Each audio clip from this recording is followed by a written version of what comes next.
Start. என்னோட name Priya.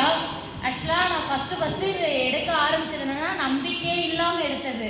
ஏன்னா நான் நிறைய மெடிசன்ஸ் எடுத்திருக்கேன், எவ்வளோ இது பண்ணிட்டேன். நான் இதுக்கு மேலே எதுவுமே நான் எடுக்க மாட்டேன், எனக்கு தேவையே இல்லை, எதுவுமே கொடுக்காதீங்க அப்படி தான் இருந்தேன். எதுக்காகனா எனக்கு வெளியே சொல்கிறேன், பட் அது எதுவும் தப்பாக எடுத்துக்காதீங்க. எனக்கு பீரியட்ஸ் வந்து 80 நாள் ஆகும். ஒரு மாதம் இல்லை, கண்டினியூவாக 2 மாதம் 3 மாதம் 80 நாள் ஆகி நான் ஒரு டிஎன்சியே பண்ணிட்டேன். டிஎன்சி பண்ணியும் மறுபடியும் எனக்கு அதே சர்க்கிள் மறுபடியும் கண்டினியூ ஆயிடுச்சு. 80 நாள் ஆயிடுச்சு. மறுபடியும் நான் போகும்போதும் நீங்கள் கம்பல்சரி மறுபடியும் டிஎன்சி பண்ணி தான் ஆகணும், டிஎன்சி பண்ணால் மட்டும்தான் உங்களால் நெக்ஸ்ட்டு அடுத்த ப்ராசஸ் போக முடியும். ஏன்னா நான் பேபிக்காக தான் மெயினாக நான் எடுக்க ஆரம்பித்தது. ஆனால் நான் இதை எப்படின்னா எங்கள் வீட்டுக்காரருக்கு எவ்வளோ எடுத்து வந்து கொடுத்தாங்க. நான் டேப்லெட்ஸ் வந்து எனக்கு பீரியட்ஸ் ஸ்டாப் ஆகணும்னாலே ஒரு நாளைக்கு 3000 mg எடுப்பேன். 3000 mgன்றது காலைல ஒரு 1000 mg, மதியானம் ஒரு 1000 mg, நைட்டு ஒரு 1000 mg, ரெண்டு டேப்லெட்டு ஒரு நாளைக்கு 3000 mg எடுப்பேன். ஸோ நம்ம 50 100ன்னு எடுத்தாலே நம்மளுடைய கண்டிஷன் எப்படி இருக்கும் உங்கள் எல்லாருக்குமே தெரியும். ஸோ மறுநாள் என்னால் சுத்தமாக முடியவே முடியாது. ஆனால் என்ன பண்ணுறதுன்னா ஒர்க் போய் ஆகணும் போது என்னால் கண்டினியூ பண்ணணும்.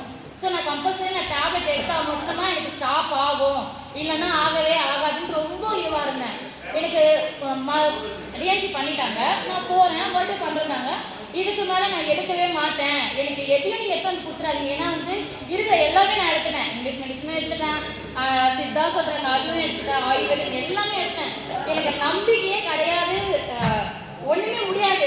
இதனால எங்கள் வீட்டில் எனக்கு ஃபேமிலியில் எனக்கு ரொம்ப ப்ராப்ளம் ஆக ஆரம்பிச்சிது. கடைசியில் எங்கள் ஹஸ்பண்ட் வந்து இதை நீ சாப்பிட்டு பாரு. ஆனால் நான் ஒரே வார்த்தை, நான் சாப்பிட மாட்டேன்னா எது சாப்பிட்டாலும் எனக்கு கொடுக்குற ரிசல்ட் இது மட்டும் தான் இருக்குன்னும் போது நான் எதுக்கு அதை எடுக்கணும் போது நம்பிக்கை எல்லாமே எங்கள் ஹஸ்பண்ட் தான். நான் ஜூஸ் வந்து என்னை ஊற்றி எடுத்துகிட்டு கொடுப்பாங்க கிளாஸில் குடிட்டு. நான் அப்போ கூட உங்களுக்கு விளையாட்டு காமிச்சிட்டு இருப்பேன், குடிக்க மாட்டேன், தனியாக வச்சுருவேன். நீ குடிச்சாதான் நான் போவேன், நீ குடின்னு அவங்க கம்பல் பண்ணி எனக்கு கொடுக்க ஆரம்பித்தாங்க.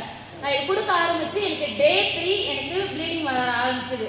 என்ன ப்ராடக்ட் எடுத்து டே 3 எனக்கு ப்ளீடிங் வர ஆரம்பிச்சிது.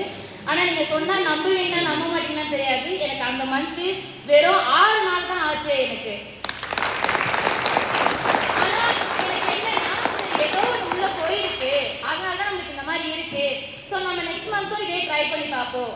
அப்போ நெக்ஸ்ட் மந்த்தும் நான் எடுத்தேன். நெக்ஸ்ட் மந்த்து எனக்கு கரெக்டாக 5 days ஆச்சு. அதேமாதிரி எனக்கு இந்த 4 நாள் சொல்லவே முடியாது, 5 நாள் சொல்ல முடியாது, அந்த மாதிரி இருக்கும். ஏன்னா ஒரு மாதம் 5 நாள் ஆகும், ஒரு மாதம் வந்து 10 15 வந்து ரொம்ப தள்ளிக்கிட்டு போகும்.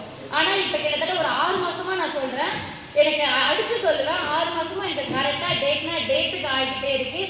அதேமாதிரி 5 நாள் 6 நாள் என்னென்னா கால் ஆகுது நைட் ஆகும், இல்லைன்னா கால் ஆகும். ஸோ இந்த மாதிரி தான் இருந்தது. ஆக்சுவலாக நான் மெயினாக அப்சர்வ் பண்ணது இந்த ஒரு ரீசனுக்காக தான் நான் அப்சர்வ் பண்ணேன். ஆனால் எனக்கு இருந்தது வந்து வெரிகோஸ் இருக்கும். வெரிகோஸாக நான் அதை மீட் பண்ணவே எனக்கு இந்த மாதிரி ஒரு இருந்ததுன்றது எனக்கு இருக்குது. ஆனால் வந்து நான் இதை எடுத்துக்கவே இல்லை. ஏன்னா நைட்டில் என்னை விட என் ஃபேமிலியில் இருக்கும் போது தான் என்னால் ரொம்ப அஃபெக்ட் ஆகணும். திடீர்னு கால் பிடிச்சிப்போம், நைட்டு 1 மணி 2 மணிக்கு எழுந்திரிச்சு அவங்க தான் என்ன இது பண்ணுவாங்க. ஏன்னா பக்கத்தில் இருக்கவங்க அந்த பிடிச்ச உடனே நமக்கு எப்படி இருக்குன்னு தெரியும், அவங்கள போட்டு அடிப்பேன், என்னென்ன பண்ணுவேன். எனக்கு ரொம்ப முடியாது, எந்திரிச்சு அப்படியே விடுற மாதிரி இருக்கும், மறுபடியும் எந்திரிப்பேன், மறுபடியும் அதே மாதிரி பிடிச்சிப்போம். என்னடா இப்படியே இருக்கேன்னு போது. ஆனால் நான் இதை எடுக்க ஆரம்பிச்சோன்னு எனக்கு அந்த வெரிகோஸ்ன்றது இன்னொரு எனக்கு வரலை. ஸோ எப்படியாவது நைட் தான் விடுவாங்க. ஸோ ரொம்ப இது வரல. அதுக்கு மெயின் ரீசன் நான் என்னன்னா எல்லாத்துக்குமே எனக்கு ரிசல்ட் ஆனது மெயின் ரீசன் தைராய்டு வந்து என்னோட லெவல் வந்து 7 இருந்தது. பழைய ரிசல்ட் 6 months பிஃபோர் நான் தைராய்டு டெஸ்ட் எடுத்தேன், சுகர் டெஸ்ட் எடுத்தேன். ரெண்டுமே எடுக்கும் போது சுகர் வந்து எனக்கு பார்டர் 105 இருக்குன்ட்டாங்க. ஸோ நீங்கள் கம்பல்சரி சுகர் டேப்லெட் எடுத்தாங்க. தைராய்டு 7 போயிடுச்சு. இல்லை நீங்கள் டேப்லெட் வந்து கண்டினியூவாக நீங்கள் பேபிக்கு ட்ரை பண்ணிட்டு இருக்கீங்க, ஸோ பேபி பிறக்கிற வரையும் அதுக்கப்புறமும் நீங்கள் இதை கண்டினியூ நீங்கள் எடுத்து தான் ஆகணும்னாங்க. ஆனால் உண்மையாக சொல்கிறேன், தைராய்டு 75 mg டேப்லெட்டு அது வந்து ரொம்ப அதிகமாக இருக்குன்னும் போது தான் அந்த டேப்லெட் கொடுப்பாங்க. ஆனால் அதையும் நான் எடுத்தேன். அதுவும் எடுக்கும்போது 1 மாதம் தான் டேப்லெட் எடுத்தேன். இப்போ நம்ம ப்ராடக்ட் எடுக்கும்போது இப்போ என்னோட தைராய்டு TSH அளவு வெறும் 3.35